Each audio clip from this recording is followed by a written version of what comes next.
Bonjour à toutes et à tous et à toutes et à tous et bienvenue sur Le Bon MJ. Aujourd'hui, on va parler à nouveau des one-shots. J'avais déjà fait une vidéo sur le one-shot il y a très longtemps. En réalité, c'était ma première vidéo, mais elle était pas fameuse, hein. On va pas se le cacher. Bon, déjà, elle était très courte.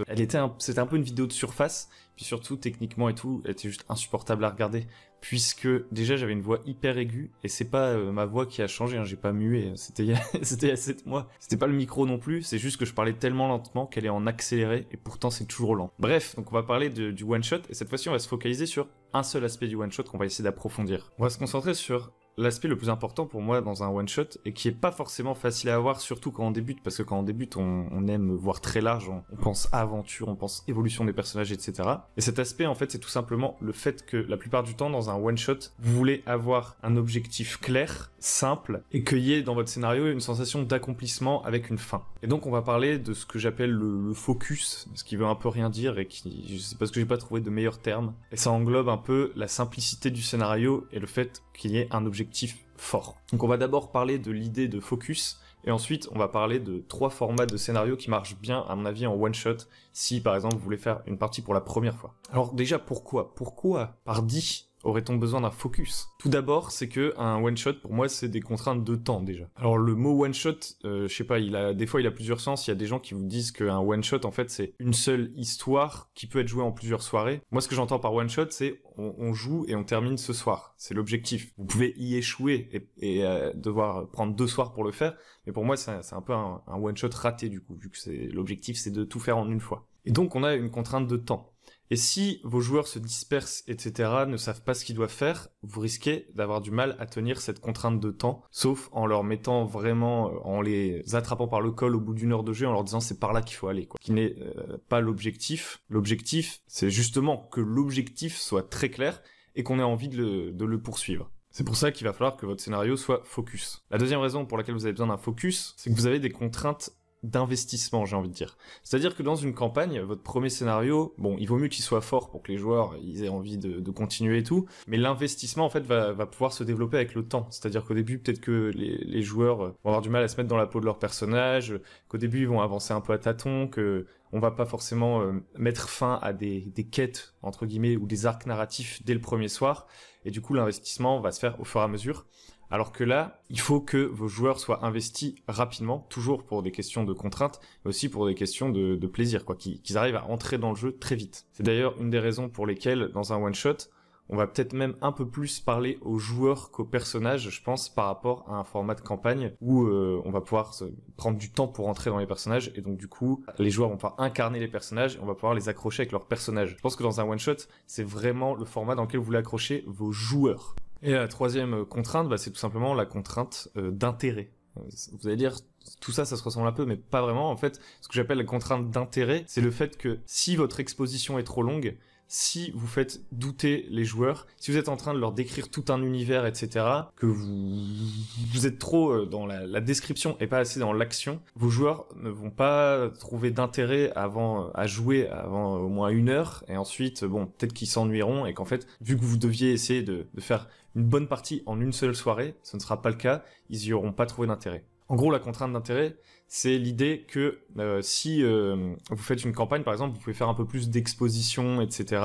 Vos joueurs, bon, ils vous écouteront d'une oreille, hein, parce qu'en général, la plupart des joueurs n'aiment pas qu'on leur parle de notre univers pendant 1 heure en disant « Alors oui, il y a cette faction, en 1903, il s'est passé la bataille de trucs. » Dans un one-shot, c'est encore plus vrai. Surtout que, moi, personnellement, les one-shots, je m'en sers la plupart du temps pour faire tester des règles ou tester des nouveaux joueurs. Et du coup, vous avez tout intérêt à entrer rapidement dans le vif du sujet pour que vos joueurs y mettent de l'intérêt. Surtout que l'intérêt ne va pas forcément venir de leur personnage, puisque en général, vous leur donnerez des pré-tirés. C'est ce que je disais dans ma vidéo précédente. Si vous faites une création de personnage par un one-shot, et je l'ai déjà fait, en général, l'investissement n'en vaut pas la peine. Sauf si c'est un one-shot qui est censé servir de pilote, entre guillemets, ou de test pour une future campagne. Ou que la création de personnage dure vraiment très peu de temps. Donc maintenant qu'on comprend pourquoi il faut que notre scénario il soit quand même assez focus, eh bien voyons voir qu'est-ce qu'on entend par focus en fait. Par focus, on entend un objectif clair qui va être facilement identifiable et qui va donner envie d'être suivi. Et on entend aussi, à mon avis, une sensation d'accomplissement. Il faut qu'à la fin de votre scénario, on ait vraiment l'impression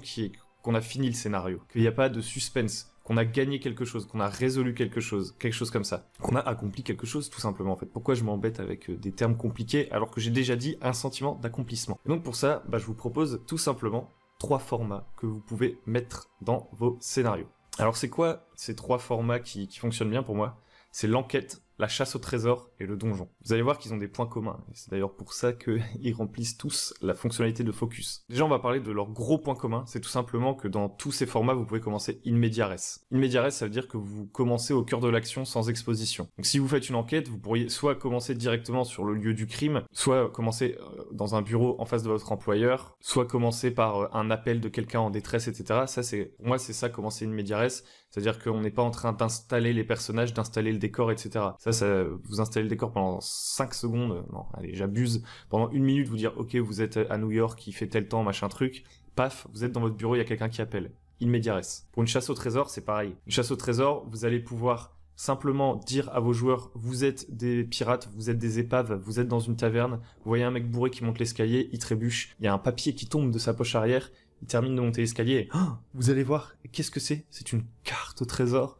Et maintenant, vous savez exactement ce que vous voulez faire. Vos personnages sont tout excités de découvrir la carte que vous aurez fabriquée en aide de jeu avant et vont absolument vouloir trouver le trésor. Et ensuite, le donjon, c'est pareil, vous pouvez faire in media res. Dans ce cas-là, je vous conseille même de passer le moment où on leur donne la mission et tout. C'est genre, vous êtes devant l'entrée du donjon, on vous a dit que vous deviez faire ça à l'intérieur. Qu'est-ce que vous faites? Tous ces trucs-là, ça vous permet d'entrer dans l'action rapidement, de gagner du temps et d'investir vos joueurs très vite. Et leur objectif, à chaque fois, est plus ou moins clair, et donc ils savent ce qu'ils doivent faire, et à la fin de la partie, ils auront un sentiment d'accomplissement. Alors maintenant, voyons un peu plus précisément quelques petits trucs sur chacun de ces formats. Dans l'enquête, ce qui est vraiment bien, c'est que la progression est très claire. Déjà, la plupart des gens on connaisse le scénario d'enquête, ont déjà vu des thrillers ou ont déjà vu des séries policières ou des trucs du style. L'enquête, c'est un format hyper connu de narration, de type d'histoire. Et du coup, c'est particulièrement efficace d'ailleurs si vous jouez avec des joueurs débutants. La progression est très simple, vous allez aller d'indice en indice en indice jusqu'à découvrir la vérité. La recherche de la vérité, c'est quelque chose que tout le monde a envie de savoir, c'est un bon fil conducteur. Les gens ont envie de savoir la vérité et donc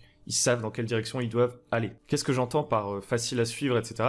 J'entends que, alors ça va dépendre de vos joueurs, peut-être que des gens qui jouent aux jeux vidéo, etc., ils seront beaucoup plus à l'aise, ou qui aiment vraiment les films d'aventure seront plus à l'aise. Mais si vous prenez des gens d'horizons complètement différentes, je pense que vraiment un des trucs en commun qu'ils ont, c'est de connaître les scénarios d'enquête. Ils ont déjà joué à Cluedo, ils ont peut-être déjà fait un escape game, j'en sais rien, un truc du style. Du coup, pour eux, c'est clair. Si vous prenez des gens qui ont jamais fait de jeu de rôle, jamais joué à un RPG, jamais joué à un truc open world et tout, et que vous leur dites ok, toi t'es un elfe barde, t'es dans une auberge, qu'est-ce que tu fais? Sans accroche, sans objectif clair, à mon avis, il va avoir un peu de mal. Alors que si vous dites t'es un elfe barde et t'es sur une scène de crime et t'as été employé pour découvrir qui est-ce qui a fait ça, ça va être beaucoup plus simple pour lui. Pourquoi je dis ça? C'est pour souligner le fait qu'une enquête, c'est pas forcément un truc dans les temps modernes. Vous pouvez le faire à n'importe quelle époque. Du coup, ce n'est pas dépendant de votre univers. Même si, je le conçois, une enquête dans un univers, une époque que vous connaissez absolument pas, ça va peut-être être plus compliqué. Vous n'allez pas trouver des empreintes digitales à la préhistoire très facilement. Quoique. Ensuite, on a la chasse au trésor. La chasse au trésor, pareil, in media res, vous trouvez une carte au trésor. Ce qui est vachement bien dans la chasse au trésor, c'est que la carte au trésor, ça va vous permettre d'avoir un espace de jeu délimité, entre guillemets, et de pouvoir faire un truc un peu bac à sable. En fait, vos joueurs savent exactement où ils doivent aller, ils savent ce qu'ils cherchent, donc ils devraient pas trop se perdre, mais ils vont quand même pouvoir profiter d'une certaine liberté, parce qu'ils vont devoir trouver comment y aller, comment éviter les obstacles, et peut-être qu'il y aura une carte de l'île et qu'il y aura différentes approches, donc ça va être un peu moins, un peu plus free, quoi, un peu plus freeform, ils vont pouvoir tenter différentes choses. Par exemple, moi j'avais fait un scénario de chasse au trésor qui avait hyper bien marché une fois, où il commençait, comme je vous disais, dans une taverne, il y avait un mec qui perdait sa carte, ils l'ouvrent, ils font « on va pouvoir se refaire » parce qu'ils venaient de perdre tout leur argent, c'était un peu ça l'histoire, le plot. Du coup là, ils allaient pouvoir refaire fortune, et ils étaient à ce moment-là à Tortuga, et du coup tout le scénario il a consisté à essayer de récupérer un bateau alors qu'ils en avaient plus, en convainquant le roi des pirates, en trouvant un équipage, etc., prendre le bateau, aller sur l'île qu'ils voient sur leur carte, et une fois sur l'île ils affrontent des adversaires et ils récupèrent le trésor, et ça marche ça coule de source. La carte au trésor, c'est aussi le genre de jeu que tout le monde a déjà fait, en fait, même sous d'autres formes. C'est-à-dire jeu de piste, course d'orientation, etc. En plus, les scénarios de pirates sont quand même assez connus. Enfin, on a un bon référentiel avec Pirates des Caraïbes. Et trouver le trésor, en plus, c'est un vrai sentiment de victoire, d'accomplissement. Donc, je trouve que c'est un très bon format. Et finalement, on a le donjon. Le donjon, ben, c'est pareil, vous pouvez commencer une média res, etc. Le gros avantage du donjon, c'est que vous êtes en huis clos. C'est-à-dire qu'une fois qu'ils sont dans le donjon, vous pouvez dire derrière vous, les pierres chutent, la porte se referme, et maintenant vous contrôlez tout l'espace. Vous pouvez beaucoup plus préparer des salles dans d'autres jeux comme genre l'enquête et la chasse au trésor, où il y aura peut-être un peu plus d'improvisation à faire. Là où vous êtes dans un bon truc de contrôle, et le contrôle, c'est pas néfaste. On parle pas là d'un scénario couloir, mais vous êtes dans un milieu que vous contrôlez. C'est-à-dire que si par exemple la partie commence à traîner en longueur, vous pouvez tout à fait supprimer des pièces, à moins que vous leur ayez donné une carte du donjon. Dans ce cas-là, ça va être un peu plus compliqué. Ou comme c'est en huis clos, vous contrôlez vraiment l'action. Vous pouvez créer des scènes particulières, créer beaucoup de défis, etc. Et vous êtes dans un endroit où vous pouvez vraiment faire des sortes d'épreuves vraiment à haute intensité, des énigmes, des pièges et tout. Du coup, c'est pas mal. Vous allez pouvoir tester pas mal de choses dans un court laps de temps. Voilà, c'est tout pour cette vidéo qui était un peu speed. J'espère que ça vous aura donné des idées. Je sais qu'il y avait d'autres gens qui demandaient des vidéos sur les one-shots. Je pense que, comme à chaque fois, je dis tout le temps ça devient un peu énervant. Comme à chaque fois, on pourrait faire plein de vidéos sur les one-shots. Mais ça, je pense que c'est déjà une très bonne piste et quelque chose d'un peu plus clair que la toute première vidéo que j'avais fait sur le sujet. Si la vidéo vous a plu, je vous invite à la liker, à vous abonner, à commenter, à partager, à mettre la petite cloche pour ne rater aucune autre vidéo. Et surtout, je vous invite à, dans les commentaires, venir, vous, si vous avez vos petits tips and tricks pour créer des one-shots, ça peut être pas mal. Si vous avez déjà créé un one-shot, nous parler de ce que vous avez fait. Je vous invite à vous rendre sur www.lebonmj.com et sur notre site web, vous trouverez un guide pour préparer votre première partie et ça parle notamment de one-shot. Voilà, c'est tout pour cette vidéo. Sur ce, je vous dis à très bientôt sur Le Bon MJ.